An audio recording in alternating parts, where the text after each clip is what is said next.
다시 한번 시작. 아멘. 평화에 관한 일을 알게 하라. 평화에 관한 일. 42절 말씀 보니까 이르시되 너도 오늘 평화에 관한 일을 알았더라면 좋을 뻔하였거니와. 지금은 내 눈에 숨겨졌도다. 평화에 관한 일. 모른다는 얘기, 안다는 얘기예요? 모른다는 얘기죠. 알았더라면 좋았을 뻔했다라는 아쉬움을 예수님이 표현하고 있습니다. 자, 오늘 말씀, 오늘이 무슨 주일이에요? 종료주일. 종료주일이라고 말하고 있죠. 종료주일. 자, 종료주일이 어떤 의미가 있나? 종료주일에 대한 개념은 저기 보니까 저 나무가 무슨 나무예요? 종려나무야. 종려나무. 종려나무. 이 종려나무를 야자나무라고도 하기도 하는데요. 이 야자나무의 과가 다양한 종류가 있는, 특별히 성경에서 말하는 종려나무는 이스라엘 지역, 팔레스타인이라고 그러죠. 그 지역에서 자라고 있는 대추 야자나무를 말하고 있습니다. 저 대추 야자나무는, 자, 예전에 우리가 2년 전인가요? 우리 종료주일 때 이렇게 하나씩 나눠드려서 드셔보라고 한 적이 있는데, 나 저게 안 먹어봤다 하신 분 손 들어보세요. 나 저거 안 먹어봤다. 다 드셔보셨죠? 예. 네. 안 드셔보셨어요? 대추 야자나무 안 먹어봤어요? 아, 그러셨구나. 이따가 식사 시간에 하나 드려볼게요. 저게 굉장히 당도가 높습니다. 그래서 우리 꽃감 먹듯이 말랑말랑하게 되어 있는데, 우리 대추보다는 훨씬 더 달고요, 당도 높은데요. 저 왼쪽에 있는 게 저게 지금 대추 야자가 열려 있는 거예요. 저게 보통 8m에서 한 20m까지 키가 자랍니다. 그러니까 저 아랍 그 지역에서 자라는 나무 가운데 아마 종려나무가 가장 큰 나무이지 않나 생각을 합니다. 저 수명은 오래 사는 것은 200년까지 살고요. 200년까지 삽니다.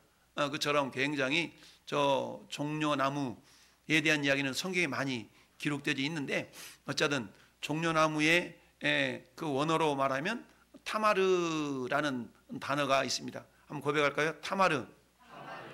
이 타마르라는 단어는, 여러분, 유다의 며느리가 누구죠? 유다의 며느리가 다말이에요.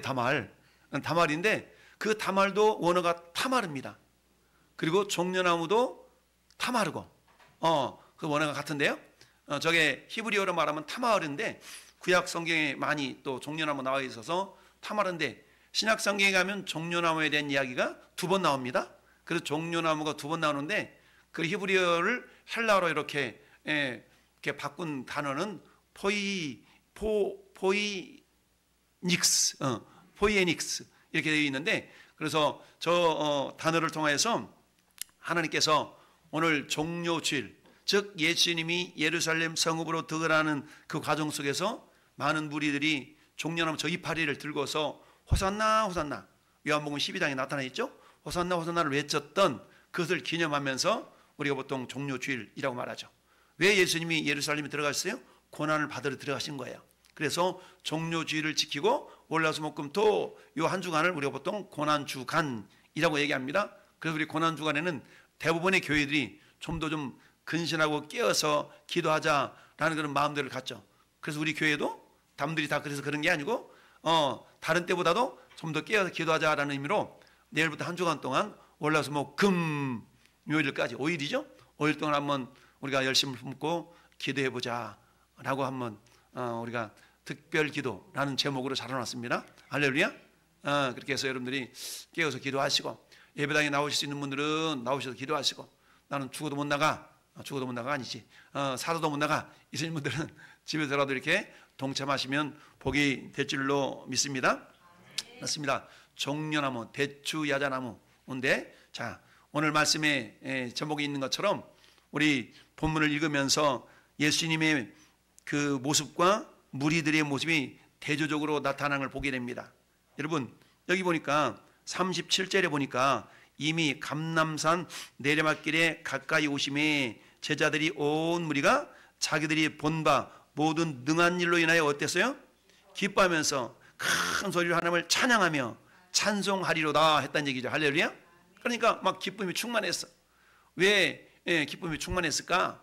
한마디로 말하면 이들은 곧 예수님이 우리를 저 로마로부터 해방시켜줄 해방자로서의 예수님을 그들은 기대하고 있었기 때문이고, 충분히 지금까지 주님이 행하신 일들을 본다 그러면 그 일을 능히 행하고도 남아 있는 분이다 라고 그들이 믿었기 때문이죠.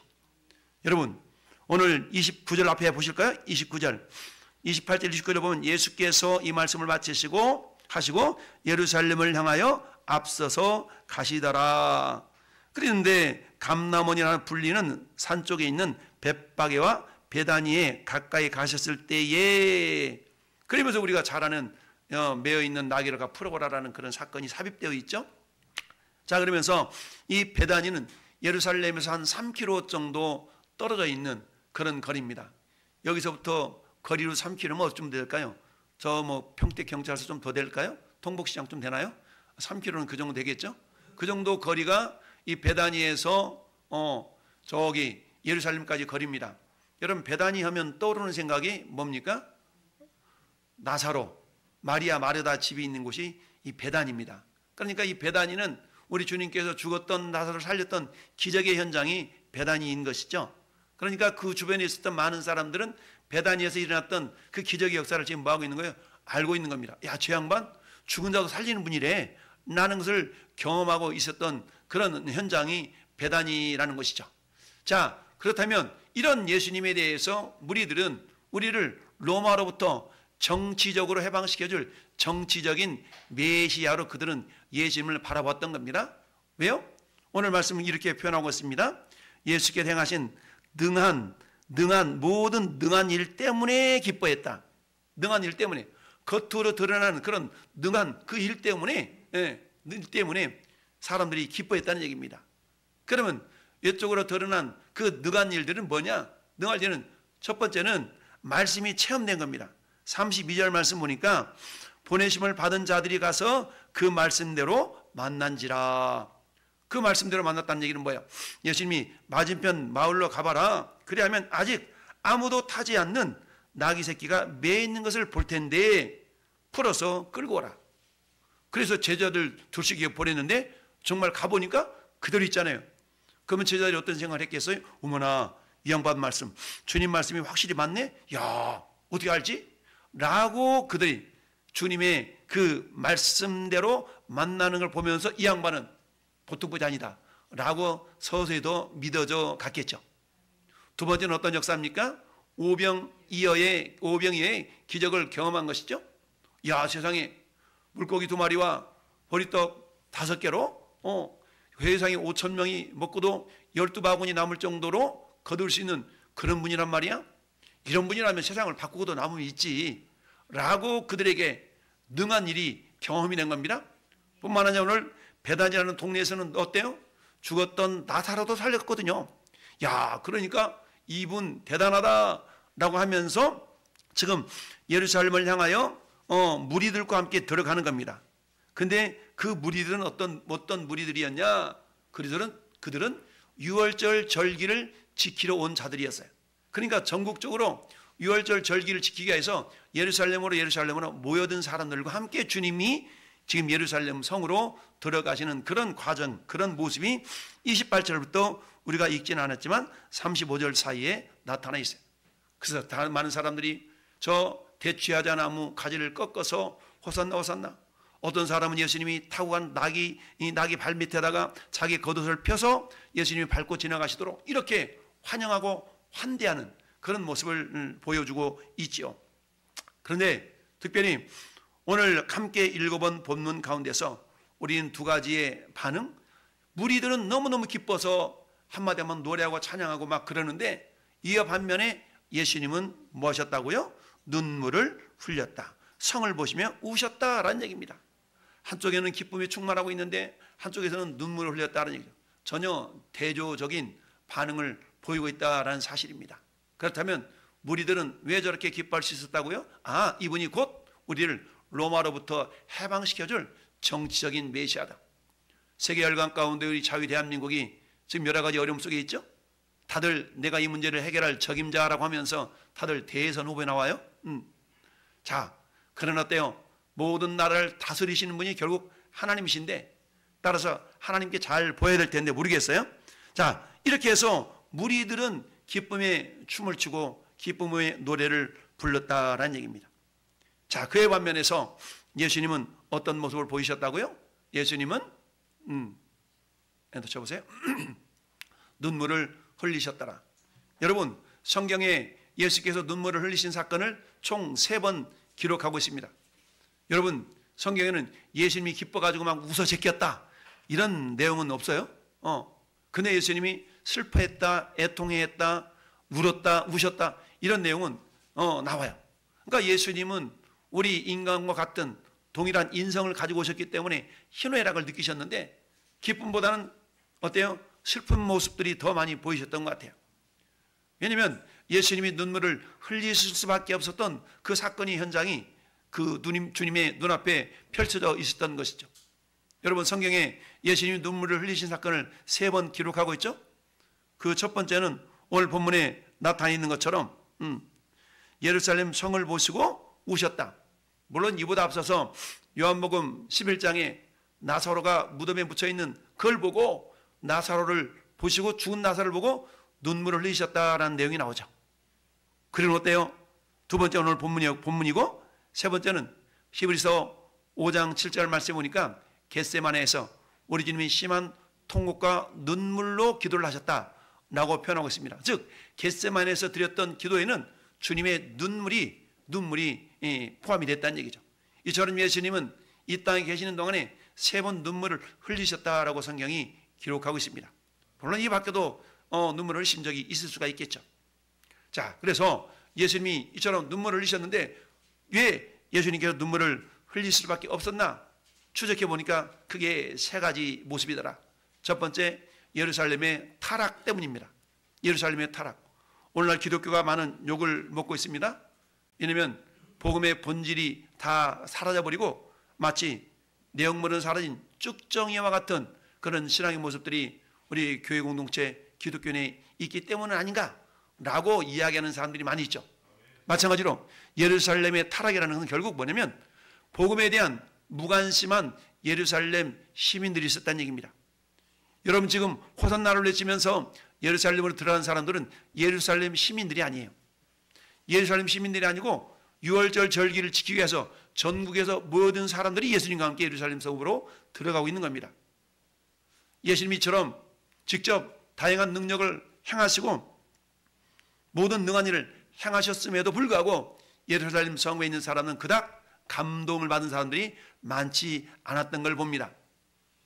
이 모습을 성경은 이렇게 표현하고 있습니다.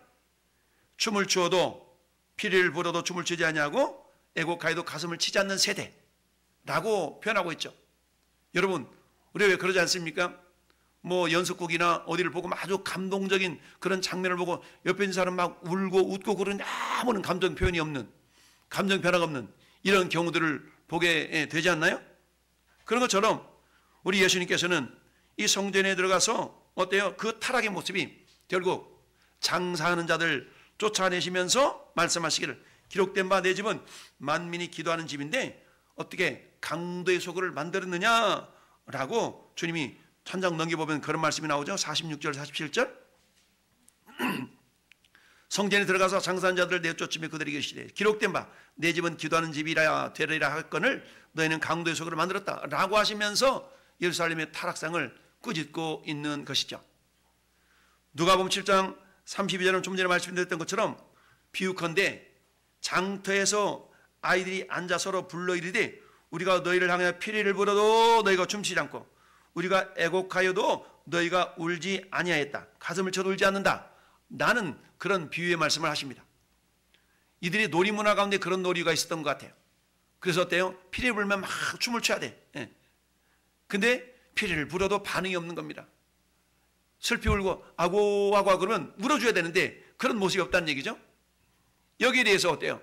예루살렘이 복음에 대한 무관심한 예루살렘 시민을 향한 주님의 아픔이, 애통함이 표현되어 있다는 사실입니다.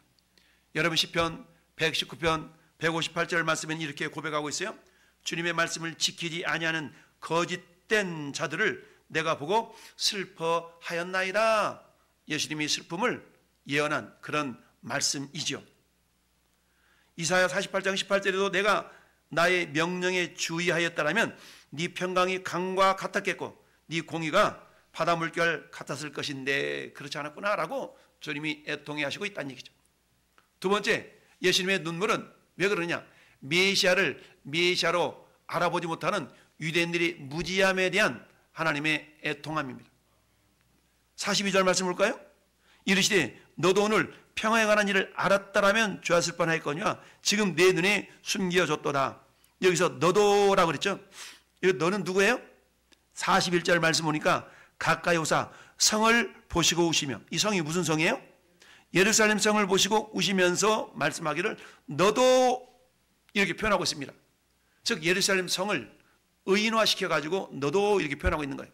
이 말은 예루살렘 성읍에 있는 모든 사람들을 지칭하는 대표적인 말씀이라고 할 수가 있죠. 그러니까 예루살렘 성에 있는 모든 사람들이 평화에 관한 일을 모른다는 얘기죠.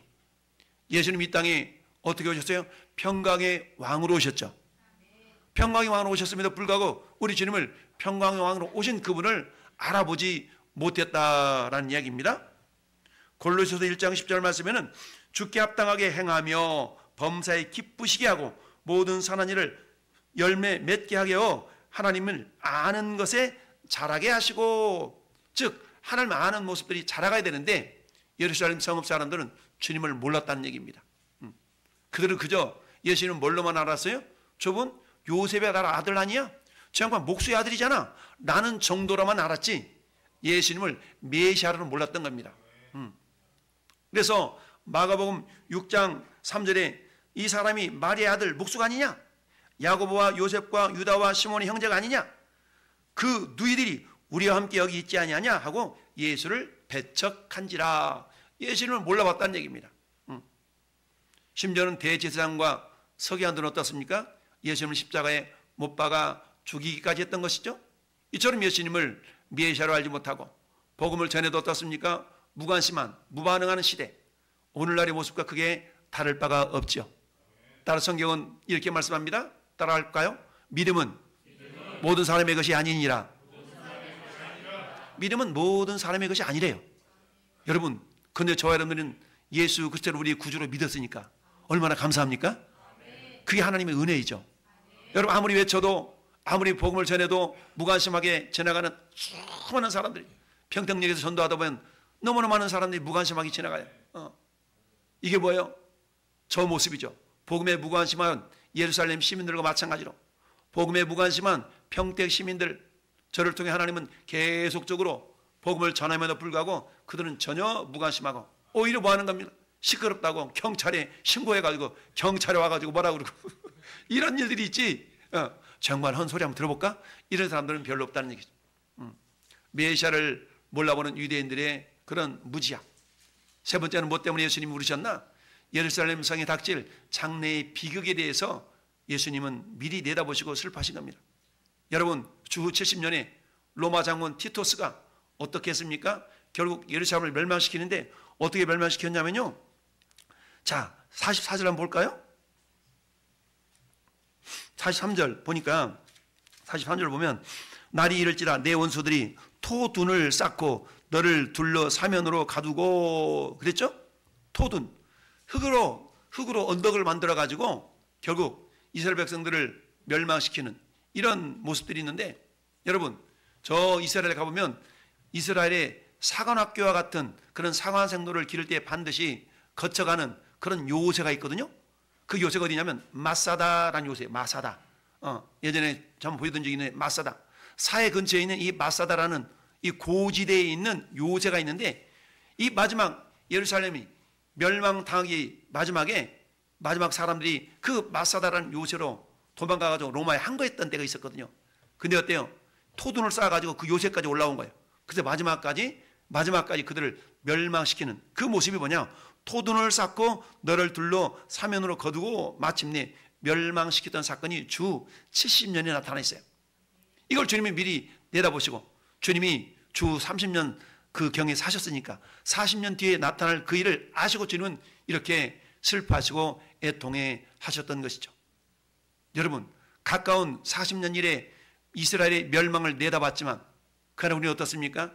마태복음 25장 41절에 예수님은 예수 그리스도를 알지 못하고 복음을 거절하는 자들의 멸망의 끝은 지옥이다라고 말씀하고 있습니다. 뿐만 아니라 누가복음 23장 18절 19절 말씀에도 우리가 일제히 소리질러 이르되 이 사람을 없이 하고 바라바를 우리에게 놓아주소서.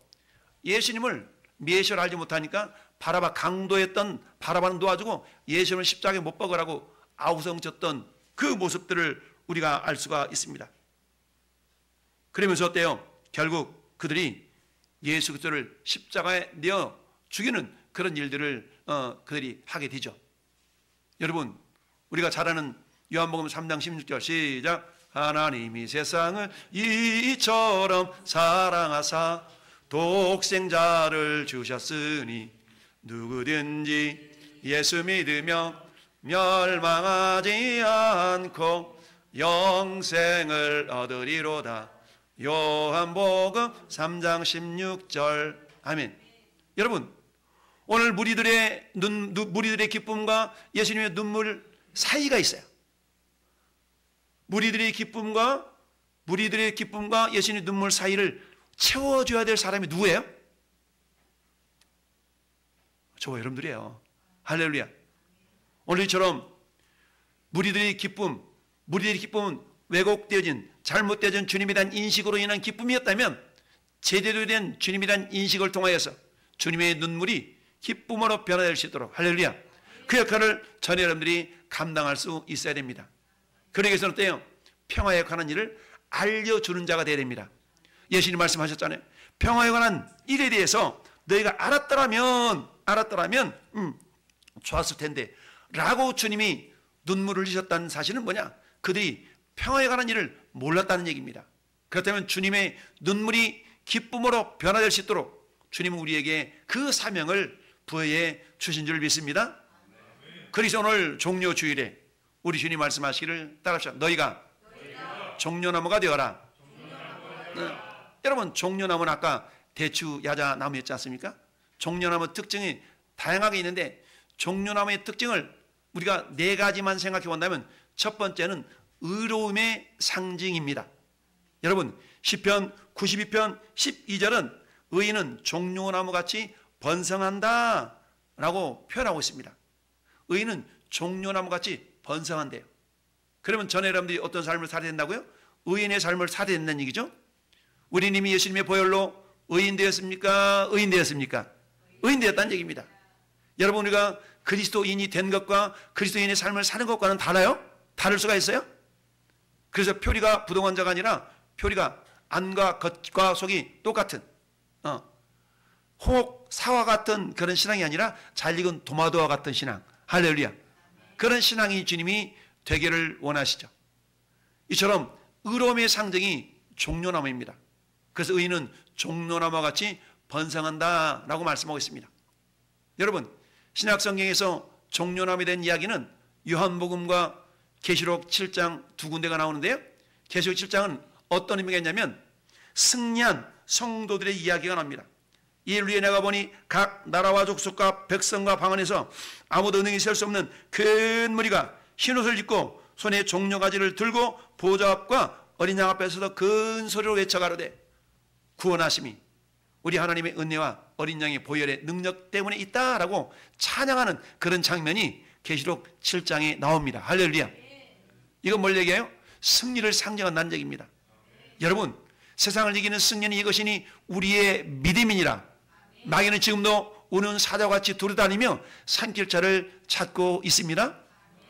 우리 주님 우리에게 너는 세상에 승리할 수 있다라고 말씀하셔요. 왜? 내가 세상을 이겼기 때문이다. 우리는 주님의 승리를 내 것 삼아서 승리할 수 있는 존재들이에요. 그러면서 세상을 이기는 승리는 이것이니 너희의 믿음이니라 라고 말씀하고 있습니다. 계시록 7장 9절에 주님이 종려가지를 들고 있었던 수많은 흰옷 입은 무리들은 결국 이 땅에서 믿음으로 승리한 성도들의 모습을 표현해주고 있는 것이죠. 이처럼 종려나무가 되라는 얘기는 전 여러분들이 신앙 자체가 실패하는 신앙, 패배하는 신앙, 좌절하는 신앙, 낙심하는 신앙이 아니라 말씀과 성령의 능력으로 무장해서 어떤 상황 속에서도 이겨낼 수 있는 승리하는 신앙이 되라라고 말씀하고 있습니다. 세상에서 너희가 환난을 당하나 기뻐하라. 내가 세상을 이겼노라 라고 주님이 말씀하시죠. 우리는 그래서 그런 찬양을 부르지 않습니까? 예수님 찬양, 예수님 찬양, 예수님 기쁨, 내 기쁨, 예수님의 승리, 내 승리. 할렐루야. 이처럼 주님의 승리가 됐습니다. 이런 찬양을 부르고 있죠. 세 번째는 종려나무가 되라는 얘기는, 여러분, 이 종려나무는 안식, 평안과 안식의 의미를 가지고 있습니다. 출애굽기 15장 17절이 아니라 27절인데요. 27절을 보면은 이스라엘 백성들이 애굽에서 나와서 가다가 어디에 머무르냐면 종려나무 70그루가 있는 그곳에 머무르게 되죠.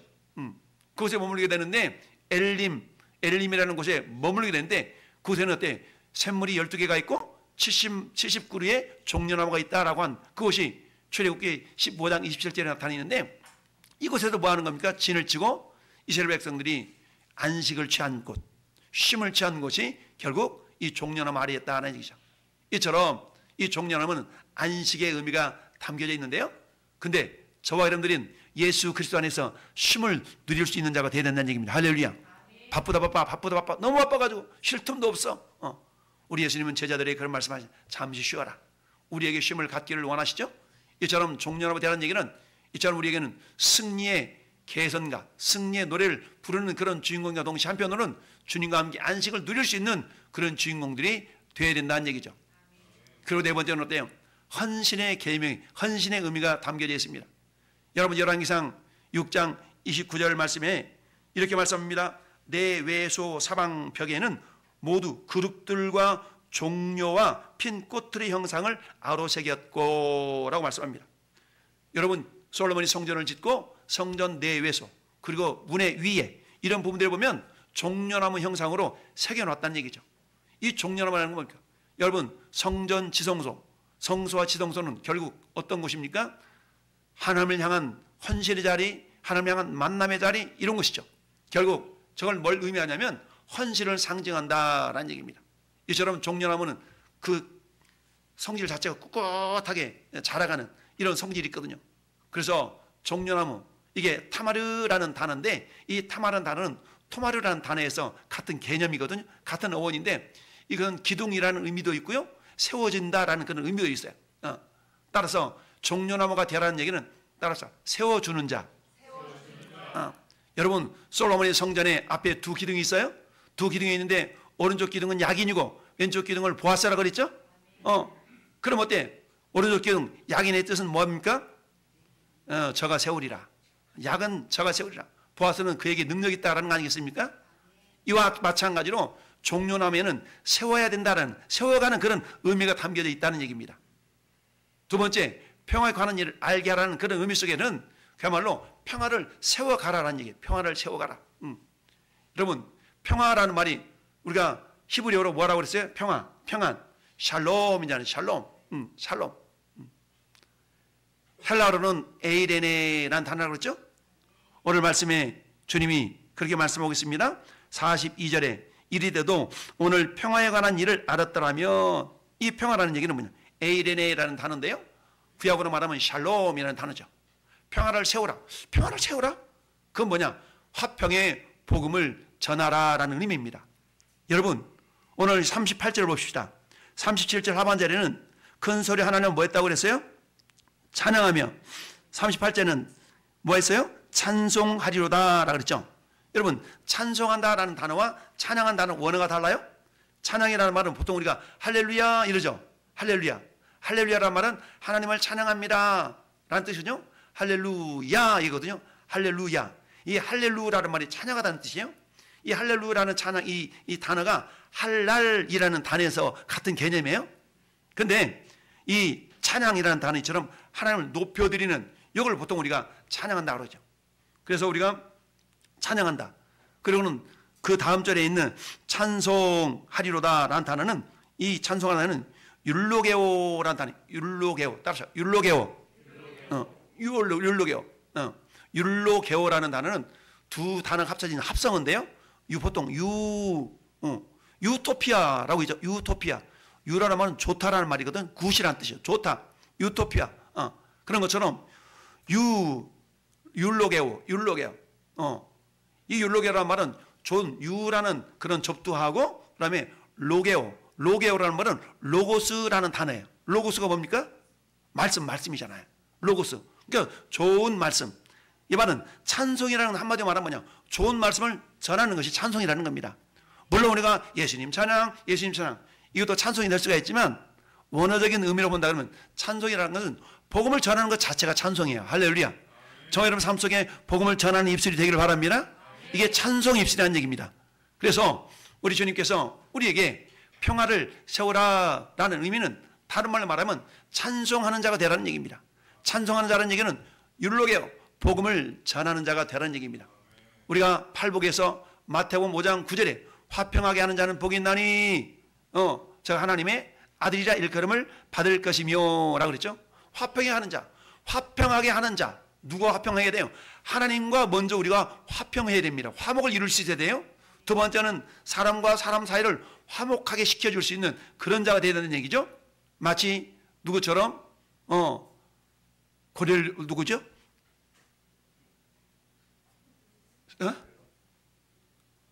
할렐루야. 뭐가 그래서 화평화를 세우는 그런 존재가 되기를 원하시요.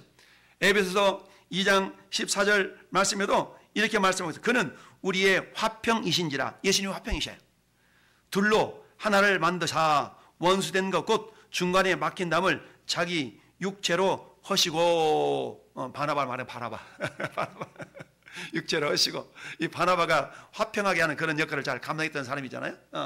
그래서 우리 주님께서는 저는 여러분들의 모든 연약함들을 우리 하나님으로부터 다 떨어졌던 관계를 맺게 해주시는 화목하게 하시는 그런 주인공이 되셨지 않습니까?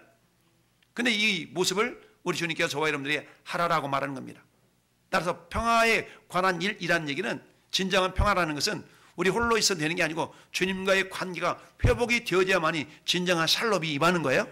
그러니까 진정한 샬롬이 임하도록 하기 위해서 네가 그 일을 하라는 거예요. 그 일. 근데 지금 무리들은 어때요? 예수님을 정치적인 메시아로만 알았지 죄와 허물의 문제를 해결받아야만이 진정한 샬롬이 임한다는 것은 그들이 몰랐다는 거예요. 그러니까 이것을 알게 하는 그 일을 전에 여러분들이 감당해야 된다는 얘기죠. 왜? 무리들은 기쁨에 들떠있지만 이 기쁨은 현상적인 기쁨이에요. 그러나 우리 주님은요, 근본을 따져보니까 그 근본을 볼 때는 주님이 울음이 나올 수밖에 없었다는 얘기입니다.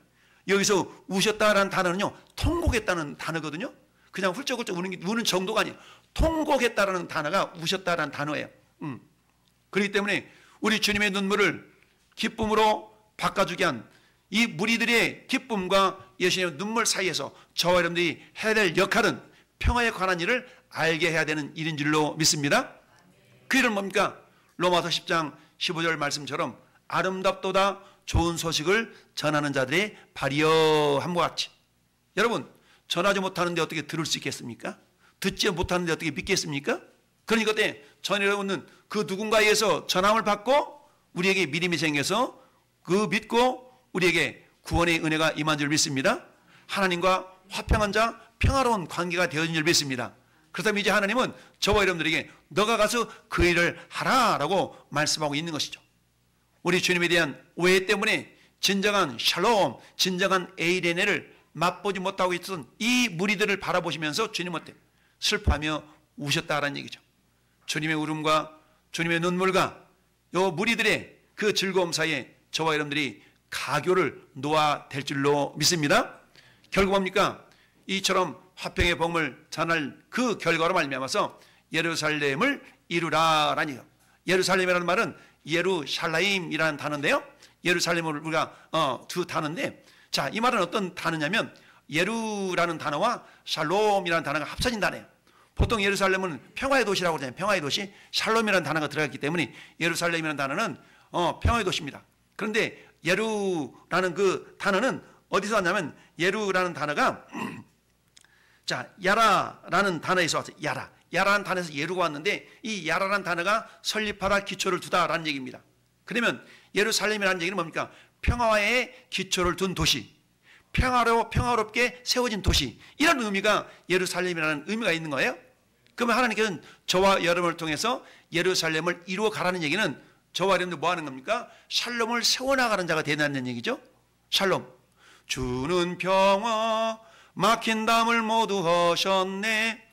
여러분, 예수님이 예루살렘 성읍에 왜 들어가셨어요? 예수님은 그야말로 예루살렘을 세워나가기 위해서 평화의 도시, 평화의 기초를 둔 그 도시를 세워나가기 위하여서 무리들이 종려나무 이파리를 흔드는 가운데 예루살렘으로 돌아가신 것이죠.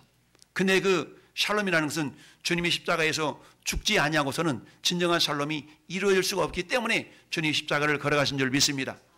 이미 주님이 이루신 그 샬롬을 이제는 어때요? 주님의 눈물이 기쁨으로 변화되기 위해서는 저와 여러분들이 이 주님의 사역을 이해하지 못하였어. 평화에 관한 일을 알지 못하였음에도 불구하고 그들은 기쁨으로 춤을 추었던 그 기쁨이 진정한 기쁨으로 변화되기 위해서는 저희 여러분들이 그 기쁨과 주님의 눈물 사이에서 어떤 일을 해야 되냐? 평화에 관한 일을 알게 해야 된다는 얘기입니다. 그 일이라는 것은 결국 복음을 전하는 일인데요. 여기서 찬송하리로다라는 찬송한다는 단어가 율로게오라는 단어, 이건 좋은 로고스 말씀을 전하는 일인 줄 믿습니다. 여러분, 이 종료주일에 그래 종료주일 한 주간 고난 주간이니까 뭐 특별 새벽기도도 한데 우리가 좀 울며 불며 이런 기간인가 봐가 아니라 우리 주님은 저와 여러분들 통해서 이제 평화에 관한 일을 알게 하는 그런 가교 역할, 주님의 울음과 주님의 눈물과 백성들의 잘못된 기쁨 사이를 연결시켜 주셔서 진정한 샬롬을 경험할 수 있도록 하는 그런 놀라운 역할을 전 여러분들에게 위임하신 줄 믿습니다. 그 사명들을 잘 감당할 때 결론은 하나님의 놀라운 은혜가 우리 삶 가운데 나타나게 될 줄로 믿습니다. 여러분, 결론을 우리가 맺습니다. 결론적인 말씀 같이 한번 고백합시다. 시작. 현상적인 능한 일로 기쁨을 노래하는 자보다 평화에 관한 일을 아는 자 뒤에서 예루살렘을 세워가는 종려나무 같은 찬송의 주인공이 되자. 아멘. 여러분, 이 타마리라는 단어는 세워간다는 의미가 담겨져 있어요. 타마리는 유다 가문의 자손을 이어가서 마침내 유다 가문을 통해 누가 왔어요? 예수 그리스도 오셨습니다. 여러분, 타마리는 불결한 여자로 이렇게 지칭받는 경우도 있지만 그렇지 않습니다. 타마리라는 그 이름의 뜻, 종려나무라는 의미가 담겨져 있는 이 타마리를 통해서 유다 가문이 세워졌고 결국 그로 말미암아서 구원자이신 예수 그리스도가 오시게 되었다라는 얘기입니다. 인간들의 의식 속에서는 타마리는 그런 정결한 여인이 못 되었어요. 그러나 하나님 관점에 볼 때는 타마리가 있었기 때문에 그를 통해서 예수 그리스도가 이 땅에 오게 되신 줄 믿습니다. 마찬가지로 저와 여러분 삶 속에서 종려나무 타마리가 되어져서 오늘도 화평을 세워나가는 자, 샬롬을 세워나가는 자가 되어져서 하나님께는 큰 영광, 주님께 기쁨을 올려드릴 수 있는 믿음의 주인공들이 될 수 있기를 예수님의 이름으로 축원합니다. 아멘. 우리 마지막에 기도할 때 하나님, 내가 타마리의 삶, 주님 종려나무와 같은 삶을 살아 드릴 수 있기를 원합니다. 무리들의 기쁨과 주님의 눈물 사이를 연결시켜 줄 수 있는 타마리의 가교와 같은 역할을 감당할 수 있는 주인공이 되게 해달라고 우리 주님 한번 부르고 우리가 잠깐 기도하겠습니다.